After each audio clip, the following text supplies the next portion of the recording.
एका सरकारी धोरणावर टीका होणं ही लोकशाहीची गोष्ट आहे, पण जर एखाद्या मंत्र्याचा चेहरा वापरून एआयच्या मदतीने त्यांच्याशी काहीही संबंध नसलेल्या गोष्टी जोडल्या गेल्या, त्यातून त्यांनी आणि त्यांच्या कुटुंबाने आर्थिक फायदा घेतल्याचे आरोप झाले, तर नेमकं असंच काहीसं केंद्रीय मंत्री नितीन गडकरी यांच्या बाबतीत घडलं आहे.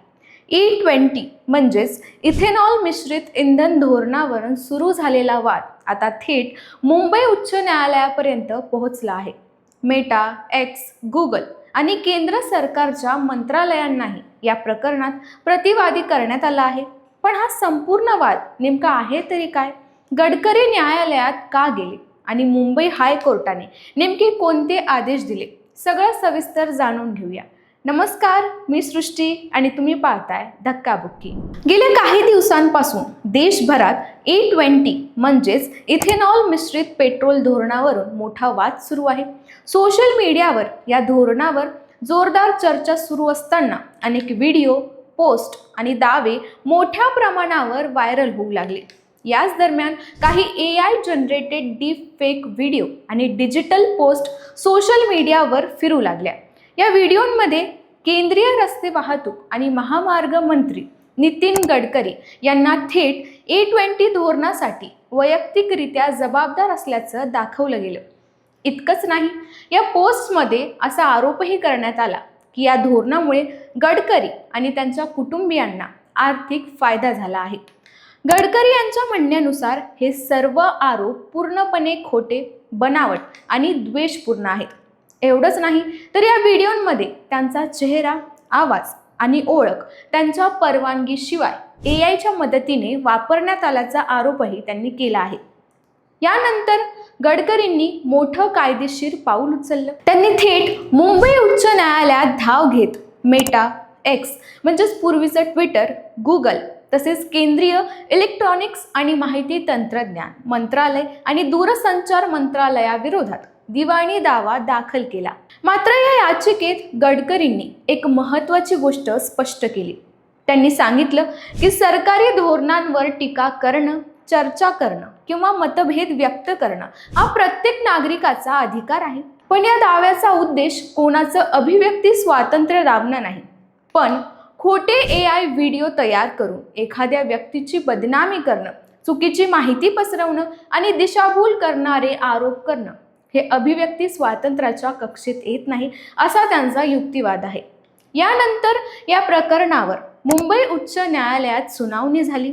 न्यायमूर्ती अभय अहुजा यांच्या खंडपीठासमोर गडकरींच्या वतीने ज्येष्ठ वकील संदीप लड्डा यांनी बाजू मांडली.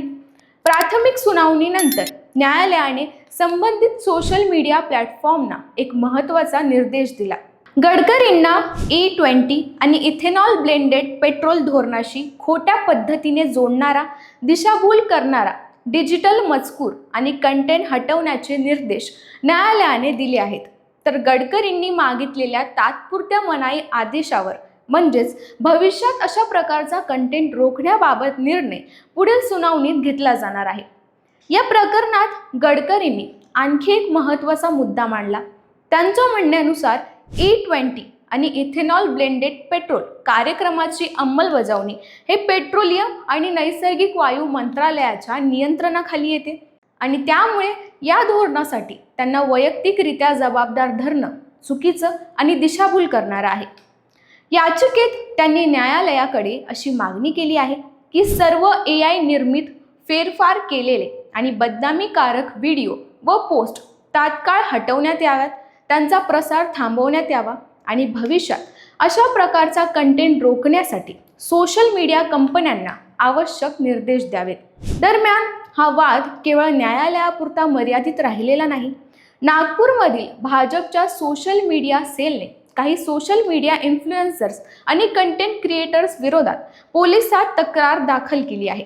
त्यामुळे E20 धोरणावरील हा वाद आता राजकीय, न्यायालयीन आणि डिजिटल मिसइन्फॉर्मेशन या तीनही स्तरांवर पोहोचल्याचं चित्र दिसत आहे. या सर्व प्रकरणामुळे आता एक मोठा प्रश्नही उपस्थित झाला आहे.